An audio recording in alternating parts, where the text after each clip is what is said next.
All right, I got it up there. Now I have not adjusted it yet. I'm going to show you how to do that. But when I started putting those white caps on, the white caps I couldn't get tight. And it was still loose. And I thought, okay, what gives? I'm going to have to do something different. And on here, see what happens when I don't read the directions? On here, I noticed that initially these nuts were just ever so slightly loose. When I pulled it out of the bag, and I thought, well, that shouldn't be. I'm going to go ahead and tighten those up. So I tighten those up. Can you see? Those have to stay loose so that this can go up a little bit. You see, as I'm tightening this with the nut will only go on these threads so far, and if you got a little bit of a slop between the light fixture and the sheetrock, this screw needs to go up. As you're tightening it goes up, and then you'll be able to tighten that so it's snug with the nut. Okay, I'll have to remember that when I get ready to install this next one. Okay, and I don't know if they've got that shown in the directions or not. And before I do anything, remember before I check that, and let's just see if the light goes on. I have not checked this yet. 3, 2, 1. Look at that. The light does work. And now, you know, I'm going to have to get it angled down to the wall. But I think what I'm going to do, well, I guess I could figure it out now. Because see, remember this other one over here, I haven't installed this one yet, but once I get that light on, I want it to angle down to the picture. So I can measure from the ceiling down or from the floor up, like to the center of that painting. And then I can come over here and I can measure from the floor up to the center, and then I can angle that down. And I don't necessarily have to have it angled exactly as far as the other one or anything like that. I can do that however I want in actuality, but I should be able to just swivel that. And it's designed so that you can turn it whichever way. Let's get it turned on.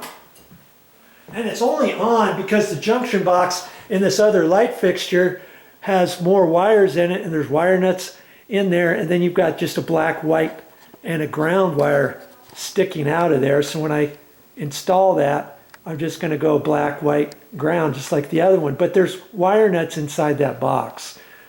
Okay, and that's what's making this light go on. Okay, so now I can take that, and I should be able to just gently, and I want to see, now see, there's a definite stop on that side. I can see, I can angle it this way, but not the other way, and until I swivel it. Okay, so I'm going to have to swivel it that way, like that, and then I can angle that up to the wall, however I want.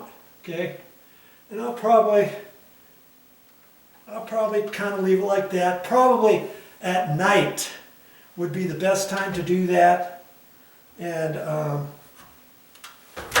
then I can get up there and adjust that however I want.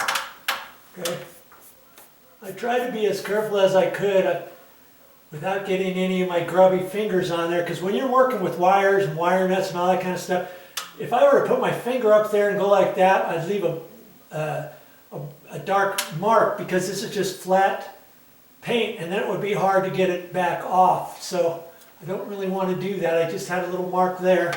Okay, so that's going to be good for now, but at night I'll be able to tell. And since I'm going to put a dimmer on there, after I put the dimmer switch on, especially for this light over here, for that, I'm not going to be able to get that dimmer on there very well until after dark. Do you see what I'm saying? Then I'm going to have to climb up there, shimmy the ladder over there, do whatever I have to. And then when I dim it, then I'll be able to tell exactly where to adjust that light. Okay? And so for today, because I don't have a dimmer, I'm just going to eyeball it the best I can. And that's just going to give a little light off to the wall. You can't really see it over there. That's the light that it's going to give off. And if that's too much at night, I'll lift it up a little bit higher. You see what I mean? If I didn't want that one at all, I could have put wire nuts on it, put a blank plate over there, a white blank plate over there, let's say, and just had a light, same one that I'm installing, have just one up here for this painting over here. I could do anything I want. But because those two junction boxes were up there, you know, I got options, right? Right. Okay, so now that I've got that done, before I start this one here, I've got this couch here, and this is a pretty cool couch. This little area here is designed, it flops up. In fact, let me just show you here real quick. Not that you really care, but we decided, because this was a condo, because it's next to the water and stuff, we would put in, this is kind of considered indoor-outdoor furniture, kind of. Well, the pillars are sunbrella material. And see, before, this area here used to be carpet. We tore that out and put this planking, this vinyl planking. And then we decided to put this here. And so see, just take this out like this. This was pretty cheap. We actually got it at Costco. Lift this up, and it goes down, and it pushes in here, like that. Isn't that cool? So now you can have your couch like that. And this other area is kind of like a chase lounge type thing, and that even opens. This whole base opens up like that, so you got all this storage underneath there. We kind of like that too. And I like pulling that out, watching TV. I don't like just coming, sitting on a couch normal. If this was a normal couch like this, I'd be sitting on the ground watching TV is what I generally do. But with this pulling out, now I've got plenty of room to lounge around, lay there, watch TV, do whatever, lounge over there. This thing was really cheap, and we got it at Costco. They don't have them. They don't have them every year or anything like that. So you got to watch for them. I think we found it on I saw it on TV at Moore's Furniture, M-O-R Furniture. I've seen these types of things too. And we got that, of course, Costco. And see, this stuff is just indoor-outdoor furniture. And we thought we'd just leave it in here. Hey, we can do whatever we want to do, right? Because it's a condo, and it's next to the outside, and there's water out there. I didn't want to be traipsing around in here. It's easier to clean this floor and stuff and keep it clean and all that. But like I say, before I do anything, before I start working on this one over here, now that I know I'm going to have to notch and do all that stuff, can you see I had to notch the back side of that because the transformer sticks out, see? And because those are rectangular boxes up there and not round boxes, that's why I had to do that. Okay? So before I go over there, I'm gonna clean all this stuff up. I don't like leaving big old huge mess. And I got some drop cloths, and I'll set it over here. And luckily for me, I was like, how am I gonna get up there? And I thought, okay, I got the 8-foot ladder instead of the 6-foot ladder, and then I can straddle this, put one leg over there, one over here, and it's gonna be slightly awkward, but I'll be able to do it.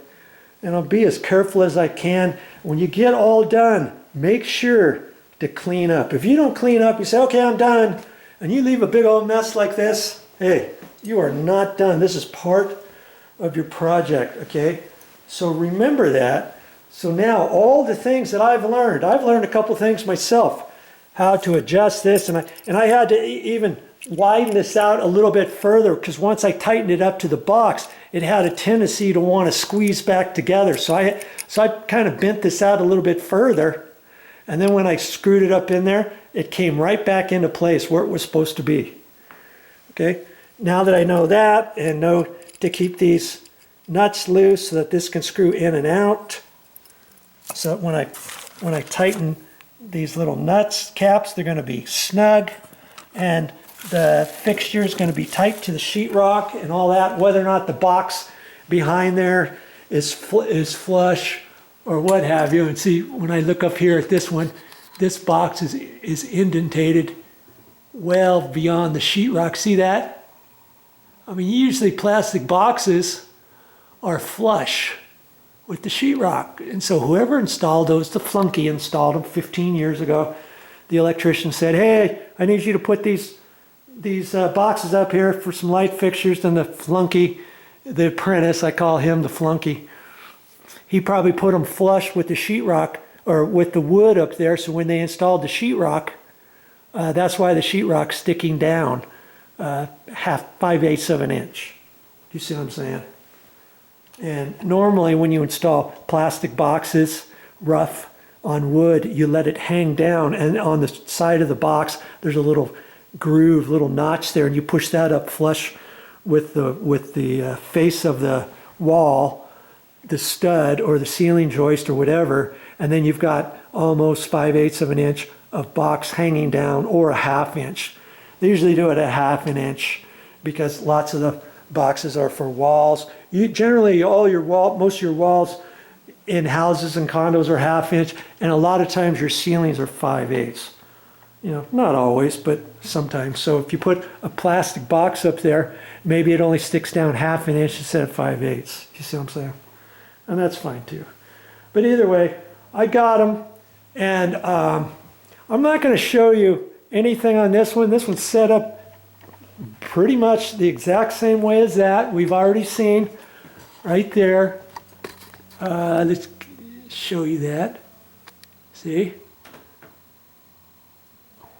White wire, the black wire, the curly Q on the ground. That was like that because that had a track light up there from before, the strip of track light, and then the square that went over the junction box, and then the ground wire connected however they had it over a screw, and that's how they did that. Okay, and like I said, I could have installed those back up there, but I decided, hey, I kind of like this. What do you think? You know, overall, as we're walking in from the condo, and we're up here, that's what you're going to see. That's all you're going to see is that. You know, I think that's nice. And see, these lights here hang down. I could direct those however I want. They didn't direct them because I guess they didn't think they had to, because in this little kitchen they had a little eyeball light there, a little eyeball light there, 2 lights here. If you didn't have all that stuff, you could have one of those angling down that way, one this way, or both of those, one that way, one that way. You'd never want them this way because as you're walking in, you don't want those lights to get in your eyes. You know, so you could angle those however you want. But I kind of like that. I think that'll be fine. It's white. The window frames are white. The sliding glass door assembly is white. The electrical outlets are white. The light switches are white. The baseboard is white. The trim down at the floor is white. The countertop's white. This is white. You see a theme here? The doors and door jambs are white. This here, I still got to refinish that. That's white. The stair treads, the side pieces are white. So, you know, that white just blends right on in, okay? That's kind of a good way to do things. Look around and see, before you get your light fixtures and your trim and your handles and all that kind of stuff, see how it's going to blend in. Because see this light fixture here, this is kind of like a nickel finish. Well, the faucet here is nickel finish. This little thing here is nickel finish. That's for your soap dispenser. Your handles here are nickel finish. This is like nickel finish, stainless steel. That all kind of blends in. That's stainless steel, that's stainless steel. And so that's why when we moved in here, Momi wanted all the hinges changed to nickel finish. I took all these down, repainted them. These were all gold, shiny gold, and the handles were shiny gold. So because she likes nickel finish and stuff, we thought, okay, we're going to change everything. So this is nickel finish. The hinges are nickel finish. When I get ready to paint that, see how this is gold here? Well, I got nickel finished ones there, you know, for when I get done with that. The light fixtures, we changed those, nickel finish and stainless steel and chrome finished. We did the same type of thing in the bathroom, so everything kind of has its place. Okay, I wasn't going to show all this, but so see, nickel finish, and that was kind of slick. You just kind of lift that up, and we did that because the other ones in the condo had those, and so we thought, hey, we'll just go ahead and match. So I took the old one off and did that.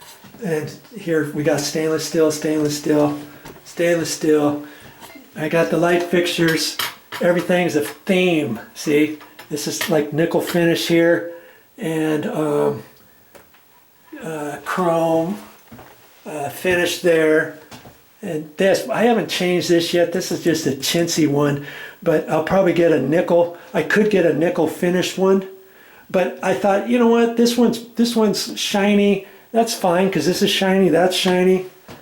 This is shiny. That's probably okay. This is kind of tinny. It's not as nice as this, but this is nickel finish. And if I wanted to get a new towel ring, I would look at this, take a picture of this with the same design, okay? Take it to the hardware store and then try to get one with that same design here. That way everything matches up. So stuff like that you can do, okay? All right, enough of that. And then the light fix, and then the ceiling fan, we changed that to stainless, you know, a chrome one. This was white from before. She wanted something kind of modern, so we went with the three-bladed. The ceiling hugger one instead of something hanging down any further. We just thought, okay, we'll go ahead and do that. She wanted it. I would have gotten one a little bit different, but hey, happy wife, happy life, I guess they say, right? So hey, that's what she wanted. That's what we put up. All right, so I'll show you once I get this one installed, and I'll show you that when I get done, and then we'll wrap this video up. Hey, thanks again for joining me. Okay, I'm just getting ready. See how I set everything up? I got some towels down here. I was able to straddle the ladder across there. I've got this all cleaned up, all swept up, all wiped down. That all cleaned up. That's all ready to go back. And I'll make sure I do a good job cleaning when I get down there. I even washed my hands so I didn't have any little black bits on my fingertips before I go up there and work on those wires. And I'm going to be smart this time. I know everything what to do. Hold that up there, notch the sheetrock, straighten out the wires, make sure on the bracket after I screw it in, make sure this is 2 3/4 across, because that was 2 3/4 across. If it's not, I'll bend it back out, tighten it back up, loosen these, have that screw ready, and all that kind of stuff before I even start. And I have a feeling I'm going to need to use some more 1 5/8 screws for the mounting bracket and all that kind of stuff. This second one's going to go up nice.